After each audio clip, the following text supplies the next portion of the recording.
এতিয়া মই এটা আপোনালোকক প্ৰশ্ন সুধিব বিচাৰিছো যে আপোনালোকে দিনটোৰ কাম কাজ কৰি বেলা যোনবিলাকে চাকৰি কৰে চাকৰি তাকৰি কৰি আহি দিনত ৰাতিটো যেতিয়া অকমান ফ্ৰী টাইম পায় ঘৰৰ খানা পিনা বনাই ঘৰৰ কাম চাম কৰি যেতিয়া ফ্ৰী টাইম পায় তেতিয়া কি কৰে? হেল্ল' কি খবৰ? মাই গড, এইযোৰ মেখেলা চাদৰ ল'ব লাগিছিল দেই, লাইভতে পাম। শুনিছে? এই মানুহটোক মই কিবা কাপোৰ ল'ম বুলি ক'লে মোৰ মাতটো নুশুনাই হয় একজেক্টলি।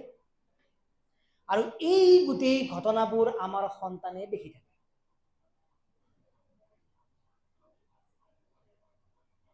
এতিয়া সমস্যাটো হ'ল যে আমি দিনৰ কাম কাজ ঘৰৰ কাম কাজ কৰি যেতিয়া অকমান ফ্ৰী টাইম পাওঁ তেতিয়া আমি ক'ৰবাত আধা ঘণ্টা মোবাইল চাওঁ। আমাৰ সন্তানে ৬-৭ ঘণ্টা ফ্ৰী টাইম পায় তো তেওঁলোকে ৬-৭ ঘণ্টা মোবাইল ফোন চায়। তাত কি প্ৰব্লেম? বুজি পাইছে?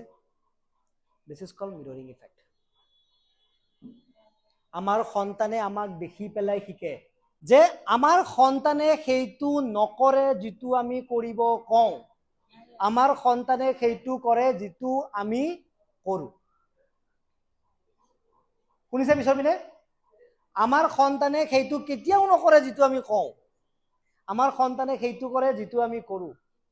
তো আপুনি যেতিয়া সন্তানৰ তাত কিবা সমস্যা দেখিব এবাৰ কিন্তু চেক কৰি ল'ব এইটো সমস্যা আপোনাৰ পৰা অহা নাইতো। যোৱাবাৰ লগ পাইছিলোঁ, বিৰাট ভাল পাইছোঁ। ছাৰে যিখিনি কৈছিল কিছুমান আমাৰ ল'ৰাখিনি বহুত ভাল হৈছে আৰু মানে সেইকাৰণে বহুত ভাল পাইছোঁ। কিছুমান নিজেও ভাল হৈছোঁ, কিছুমান হেৰিগিলান ভাল হৈছে আৰু ভাল পাইছোঁ। আৰু যাতে ভাল হয়, ল'ৰা ছোৱালীখিনিও যাতে ভাল হয়, আমিও যাতে ভাল এজন মাক হ'ব পাৰোঁ তাৰ কাৰণে মানে বহুত ভাল লাগছে আৰু তো মই বিশেষকৈ ক'ব নাজানিম সেইখিনি আৰু।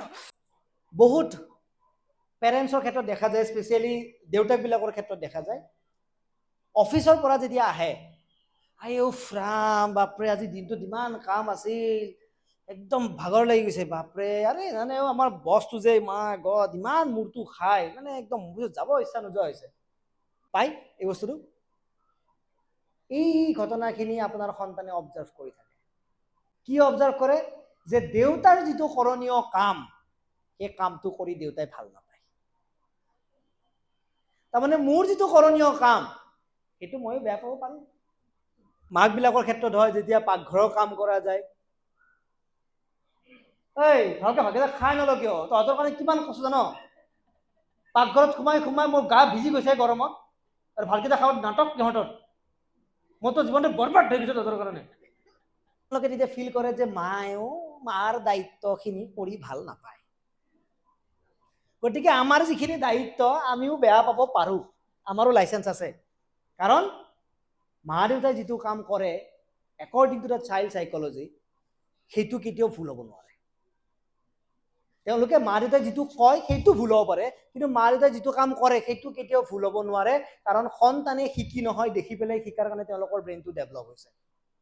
এতিয়া আপোনালোকে এটা চাওক যে আপোনালোকৰ যিখিনি দায়িত্ব সেই দায়িত্বখিনি কৰি আপুনি সন্তানক কিমান ফূৰ্তিত ট্ৰিট কৰে, আপুনি কেনেকুৱা ফিল কৰে যে য়েছ আজি মই এইটো কাম কৰি আহিছোঁ, আপুনি কি শ্ব' কৰে তেওঁলোকৰ আগত?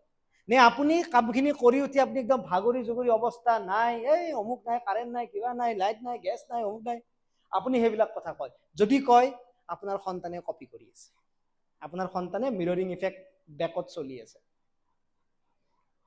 এতিয়া আপোনাৰ লাগে তোক আৰামত ঘৰত বহি পঢ়িবহে দিছোঁ, না তই বাহিৰত যাব লাগে, না তই পাকঘৰত ফচিব লাগে, তই আৰামছে বহি পঢ়িব লাগে, সেইখিনি কাম কিয় নকৰ? আমাৰ কাৰণে বাকীবিলাক কাম যিমান কষ্টকৰ তেওঁৰ কাৰণে সেইটো কামো সিমান কষ্টকৰ। আৰু আপুনি চাব যিটো কামত ব্ৰেইন বেছি লাগে সেইটো কাম কৰিব আটাইৰে কম মন যায়। নমস্কাৰ। আৰু এই জাতীয় বিদ্যালয়ৰ অৰুণ দাক ধন্যবাদ জনাইছোঁ। আৰু এই প্ৰগ্ৰামত জি.কে. জগদীশ ছাৰকো চি.কে. জগদীশ বহুত নজনা কথা জানিলোঁ। ভালেই লাগিল প্ৰগ্ৰামটো কৰি কিনা। এইবাৰ মোৰ ফাৰ্ষ্ট ল'ৰা প্ৰথমত পৰে, ভাল হয় আৰু সেইটোৱে কামনা। ধন্যবাদ।